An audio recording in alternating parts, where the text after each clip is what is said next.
Hey everybody, how's it going? It's me, Mr. Cinema Junkie, and I am outdoors at the present moment. It's very early in the morning. I just got finished watching a movie that I'd like to talk about, along with one other one that I watched recently. Let me start with the other one first. I don't know why I put off watching this movie for so long. Um, when I heard it was first coming out, I wasn't too excited about it. And then I saw the trailer to it and I thought, looks pretty interesting. Looks way more interesting than this other turn with the semi-same title. And the movie I'm talking about is Kong Skull Island. After Peter Jackson's King Kong movie, it was okay. It just wasn't really my cup of tea. Just something about it it was unexciting. It was okay, but just something about it rubbed me the wrong way. I don't know exactly what it was. But when I saw the trailer for Kong Skull Island, I said, hey, this looks pretty meaty. Let's check that out. But for whatever reason, I never watched it. Had plenty of opportunity to do so. I just never did until a few days ago.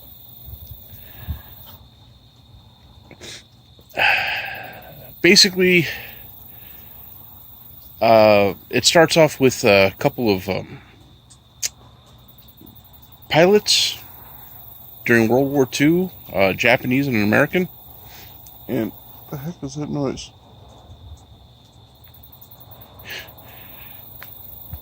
I cannot believe all these cats that are coming out here right now. Now that I'm here, they're deciding to sharpen their nails and stuff. Maybe they're going to attack me. I don't know. 1 minute. My apologies for that brief interruption. Anyways, these two pilots go down and they're battling each other, fighting each other, taking shots at each other. And out of nowhere, of course, Kong arrives. Then you fast forward into like the Vietnam era, and there's an outfit that wants to prove that this creature exists. Headed by John Goodman, who is like one of my favorite actors. So that was really cool. And they get some guys that are fresh out of Vietnam. Samuel L. Jackson is their leader, another good actor. And they take off to this remote island that's surrounded by a storm. So it keeps it like hidden from the outside world. And they have to find a way to get through that storm, and they do. And it's like the land that time forgot, pretty much, to coin a phrase. There's all these gigantic skeletons and these big creatures and spiders the size of houses, and then they see the man, Kong. Well, the man, not really the man, the gorilla. But come to find out that he is actually the protector of that land, and he only attacked them because they attacked him first. They were dropping bombs and stuff to try to lure him out, and once they lured him out, they started to shoot and attack him, so he defended himself. But you come to find out that he's protecting the villagers of this land from these underground dwellers. The theory is that there's a hollow earth, and it houses all these prehistoric creatures, and they come to find out that that theory is true. Overall, I have to say the action was good. The cinematography was great. I thought the creatures were really cool and really well done. I didn't have a whole lot of complaints about this movie, to be honest with you. And I liked the end credit scene after the credits, or I can't remember if it was right after the credits or during the credits, but they have this break where two of the people that were on the mission, they're in a room, and like an interrogation room. And in case you're one of the few people who lagged seeing this movie like I did, I'm going to hold my hand up while I give away some end credit stuff. There's some spoilers here. You see my hand up? Keep fast forwarding if you want. Skip forward. And then when my hand goes down, then I'm done. Okay? Ready? And Okay, so during the end credit or after the credits are done, they have them in the interrogation room, and they come in to talk to them, and they say that they find out that Kong was not the only king, and they show some sketches, some drawings, and they're unmistakably like the three-headed Hydra, Godzilla. I thought I saw a glimpse of Mothra, but I kind of looked away at that moment and looked back. I could have rewound it, I know. But it had all like the big time creatures from olden times. And I hope they do movies of those guys real soon. I think Rodan was another one that was there. Okay, spoilers over. Overall, I give this movie a 7. A definite 7. Was it great? No, it wasn't great, but it was definitely not a waste of my time. I enjoyed it immensely. I thought it was a lot of fun, and I did enjoy it a lot more than Peter Jackson's King Kong. Second movie I want to talk about is one I just finished watching, and it's another one that I had heard about before, and I know I had it on my radar to kind of watch it, but hadn't gotten around to doing that until last night, this evening. And it's a movie called Cannibal Farm.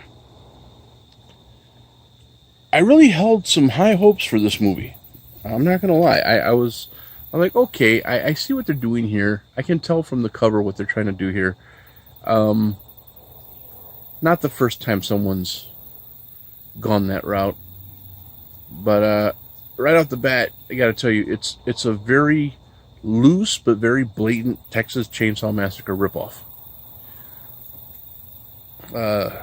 You got 3 characters who could be the cook, the hitchhiker, and Leatherface. If you really think about it,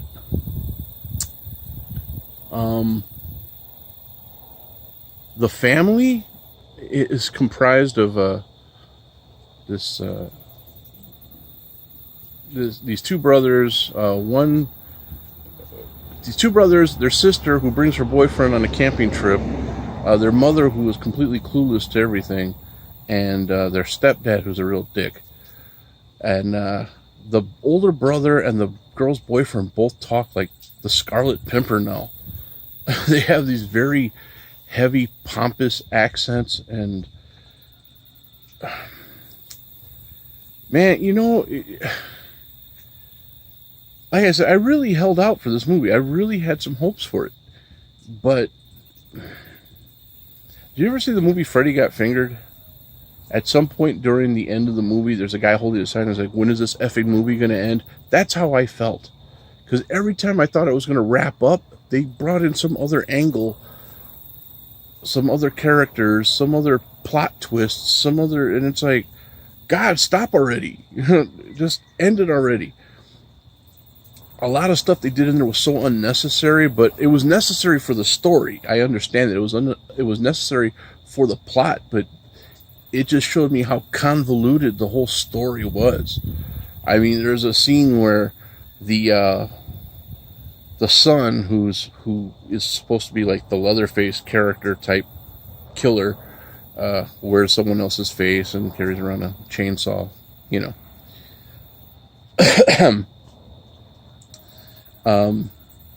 he gets aced by the older brother.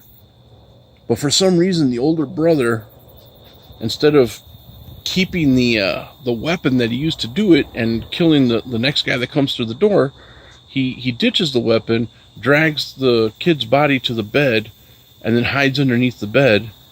And then the kid's dad, who to me was like the hitchhiker character, because early on he talks about making this really good cider, reminding me of the whole head cheese scene. And the guy's talking to him like he's alive, like, oh, we're going to leave soon, we're going to leave the farm, and we can leave, and all this stuff. And I'm like, he doesn't realize the guy's dead. Well, after he leaves the room, then the brother takes the guy's clothes off, puts them on, puts on the apron, and wears his disgusting, sticky face mask. I don't know why he did that. It made no sense because all he did was wind up running back to the area where his mom and sister were being held, as if to free them. But he didn't have to wear the mask to do that. He didn't have to do all that. If he was trying to disguise himself so that when the guy saw him, he would just think he was his son. First of all, they didn't have the same hair, and second of all, he never sees the guy's dad, so it was kind of a pointless effort. All it wound up doing was getting him knocked out by his sister, who never once takes his mask off.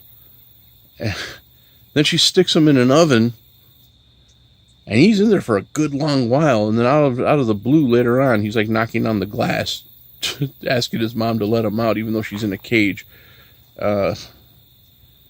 She starts singing to him. I mean, I'm telling you, this movie went all over the place, and I got an idea of what they were trying to do, but for me, they missed the target several times. So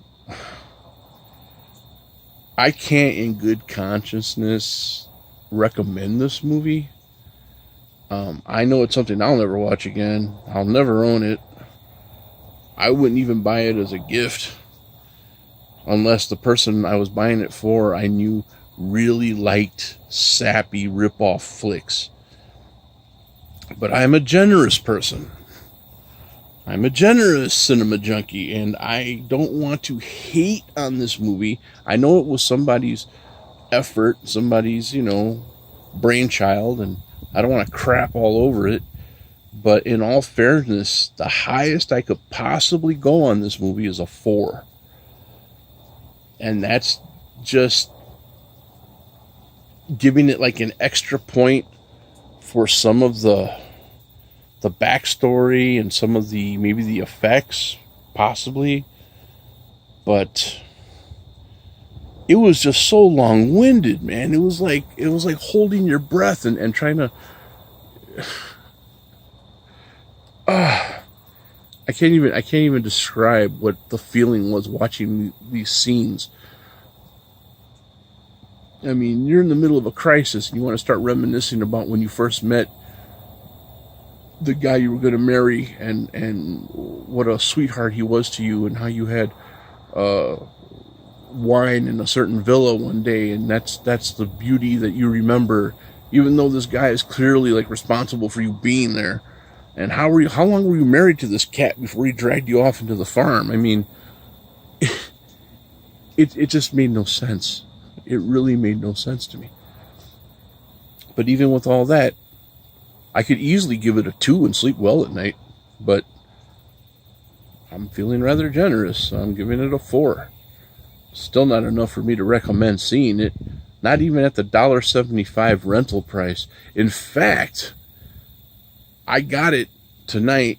Me and my brother decided to rent some movies. He hadn't seen the movie Blockers, so he rented that one at full price, and they let us add one on for 50 cents. So I got that movie for 50 cents, and even at that, I think it was probably 25 cents too much. So, yeah, it gets a 4. So Kong Skull Island gets a 7, and Cannibal Farm gets a 4. Yeah. So hopefully I start getting a better grade of movies to watch soon. I hope. I got a whole stack of movies I need to go through real soon. But I have a story coming up, guys. So after you watch this, please check out the story. I promised I was going to upload a story, a little history of yours truly, and his love for the genre, how it went from not having a clue what a horror movie was to being into the extreme horror. We're going to jump around a bit, but we're going to go through about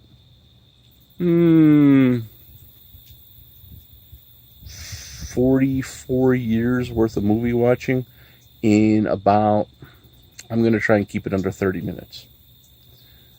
So, till then, thanks for watching. I'll talk to you all real soon.